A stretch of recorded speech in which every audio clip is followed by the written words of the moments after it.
Hello guys, welcome at our YouTube channel. आज की video में हम पढ़ेंगे 12th क्लास की हिंदी। आज हम 12th क्लास की हिंदी की बुक स्टार्ट कर रहे हैं, जिसके अंदर आज हम चैप्टर पढ़ेंगे अभिव्यक्ति और माध्यम का, पत्रकारी लेखन के विभिन्न रूप और लेखन प्रक्रिया। इस चैप्टर को आज हम पढ़ने वाले हैं। फर्स्ट पार्ट हम पढ़ चुके हैं। आज हम पढ़ेंगे इस वीडियो के अंदर इस चैप्टर का सेकेंड पार्ट। तो गाइस स्टार्ट करते हैं आज की अपनी वीडियो। तो सबसे पहला जो हमारा टॉपिक है, उस टॉपिक का नाम है विशेष रिपोर्ट। तो पढ़ लेते हैं हम विशेष रिपोर्ट होती क्या आखिर। जैसे कि आपने कई समाचार पत्रों में देखा होगा कि बहुत सारे अलग अलग तरह के टॉपिक लिखे होते हैं हर समाचार पत्र के अंदर। किसी भी समाचार पत्र के अंदर जब किसी टॉपिक पर बहुत ज़्यादा गहरी छानबीन के साथ, व्याख्या के साथ, बहुत ज़्यादा विस्तार से कोई रिपोर्ट प्रस्तुत करी जाती है, पेश करी जाती है, उसे कहते हैं विशेष रिपोर्ट। यानी कि कोई भी अखबार है, उसके अंदर किसी टॉपिक पे बहुत ज़्यादा गहरी छानबीन के बाद कोई बात आपको बताई जाए, उसे आप कह देंगे विशेष रिपोर्ट। आते हैं नेक्स्ट टॉपिक पे। नेक्स्ट टॉपिक है हमारा विशेष रिपोर्ट के प्रकार। आगे विशेष रिपोर्ट जो उसके कितने प्रकार होते हैं ये आपको पता होने चाहिए। तो विशेष रिपोर्ट जो होती है उसके 4 प्रकार होते हैं। सबसे पहले जो प्रकार है विशेष रिपोर्ट का, उस प्रकार का नाम है खोजी रिपोर्ट। और जो सेकंड जो विशेष रिपोर्ट का प्रकार है उसका नाम होता है इन डेप्थ रिपोर्ट। और जो थर्ड होती है आपकी रिपोर्ट, उस थर्ड रिपोर्ट का नाम होगा आपकी विश्लेषणात्मक रिपोर्ट। और जो आपकी फोर्थ रिपोर्ट होगी उसका नाम होगा विवरणात्मक रिपोर्ट। यानी कि 4 रिपोर्ट होती हैं आपकी मेनली विशेष रिपोर्ट के अंदर। तो एक एक करके हम पढ़ लेते हैं हर रिपोर्ट के बारे में। अब सबसे पहले हम पढ़ेंगे खोजी रिपोर्ट क्या होती है।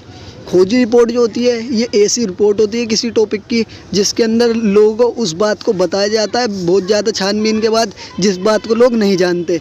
यानी खोज करके किसी टॉपिक को जिसके बारे में लोग नहीं जानते, लोगों के सामने लाया जाता है खोजी रिपोर्ट के अंदर। इन डेप्थ रिपोर्ट क्या होती है। इन डेप्थ रिपोर्ट में इस तरीके से पेश करा जाता है जैसे कि जिस टॉपिक को लोग पहले से जानते हैं उस टॉपिक को ही बताया जाता है इसके अंदर सही तरीके से, बहुत ज़्यादा छानबीन के बाद, ताकि लोग जो है सही समझ सकें किस टॉपिक के बारे में क्या बात सही है।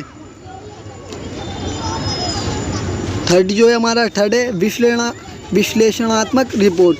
इसके अंदर जो भी टॉपिक होती है उसके अंदर कोई घटना हो गई है या समस्या हो गई है, उस समस्या की व्याख्या करी जाती है, उस समस्या के बारे में बताया जाता है विश्लेषणात्मक रिपोर्ट के अंदर। और जो आपकी लास्ट रिपोर्ट जो है उस रिपोर्ट का नाम है विवरणात्मक रिपोर्ट। इसके अंदर किसी भी टॉपिक की जो समस्या उसे फुल एक्सप्लेन करा जाता है, शुरुआत से लेकर एंड तक हर बात बहुत ज़्यादा एक्सप्लेन के साथ इसके अंदर बताई जाती है ताकि लोग आसानी से किसी भी टॉपिक को समझ सकें।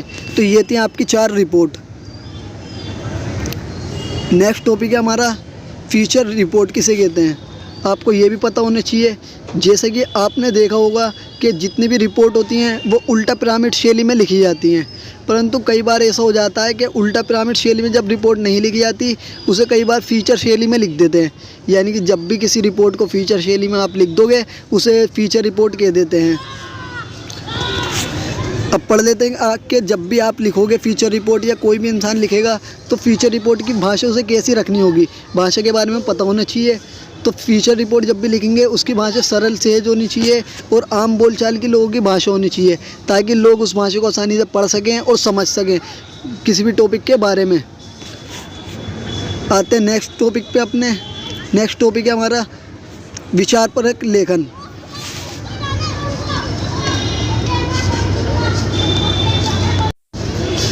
आपने जितने भी अखबार देखे होंगे हर अखबार के अंदर एक पेज ऐसा होता है जिस पेज को कहा जाता है संपादकीय पेज। उस पेज के ऊपर जो अखबार के मेन हेड हैं, मेन हेड के सपोर्टर हैं, साथ काम करने वाले लोग हैं, उन सब की राय लिखी जाती है उस अखबार के ऊपर, जो लोग अखबार के दफ्तर में काम कर रहे हैं।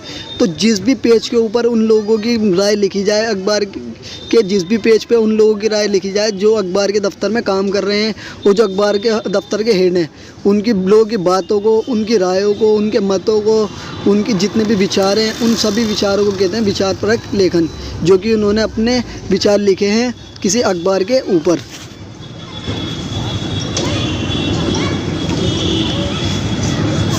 जैसे कि आपका एक टॉपिक यहाँ पे फुल एक्सप्लेन के साथ एक बार संपादकीय को भी समझ लेते हैं कि संपादकीय होता क्या है।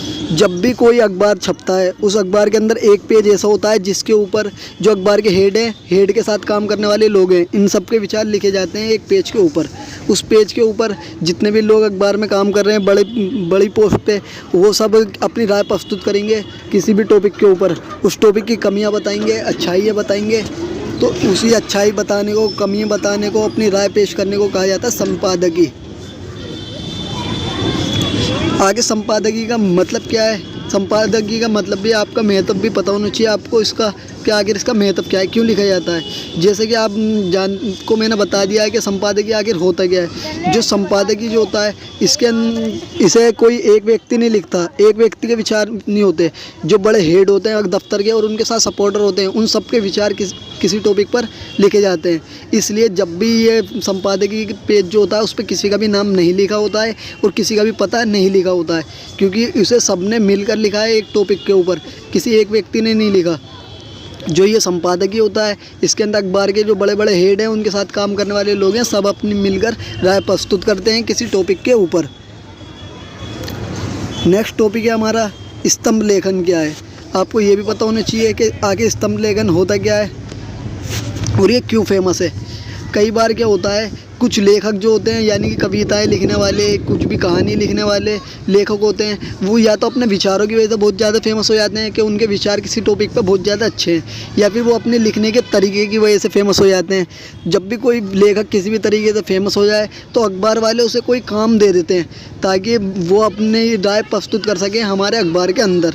तो लेखक को काम दिया जाता है, फिर किसी टॉपिक के ऊपर उस टॉपिक पे लेखक जो है अपने विचार लिखता है, और जो वो टॉपिक जो होता है जब बहुत ज़्यादा फेमस हो जाता है वो टॉपिक लेखक का लिखा हुआ, उसे ही कहा जाता है स्तंभ लेखन।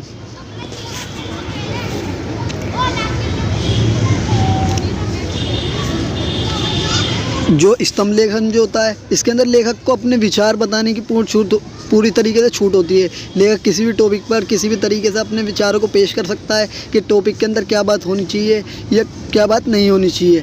बहुत सारे ऐसे भी होते हैं, कहानियाँ होती हैं, कविता होती हैं जो कि किसी लेखक की वजह से जानी जाती हैं, क्योंकि लेखक जो है वो बहुत ज़्यादा फेमस है। आते हैं अपने नेक्स्ट टॉपिक के ऊपर। नेक्स्ट टॉपिक जो हमारा, उस टॉपिक का नाम है संपादक के नाम पत्र।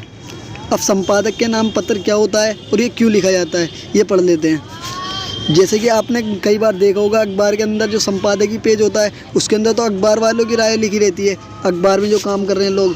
परंतु जब किसी भी टॉपिक के ऊपर हम आम जनता को अपनी राय प्रस्तुत करनी होती है, अपनी राय बतानी होती है, तो लोग जो अखबार के दफ्तर होते हैं वहाँ पे एक पत्र लिखते हैं उन्हें, ताकि लोगों की समस्या जो है लोग दूसरे लोगों के सामने आ सके, सभी किसी भी व्यक्ति की समस्या को जान सकें।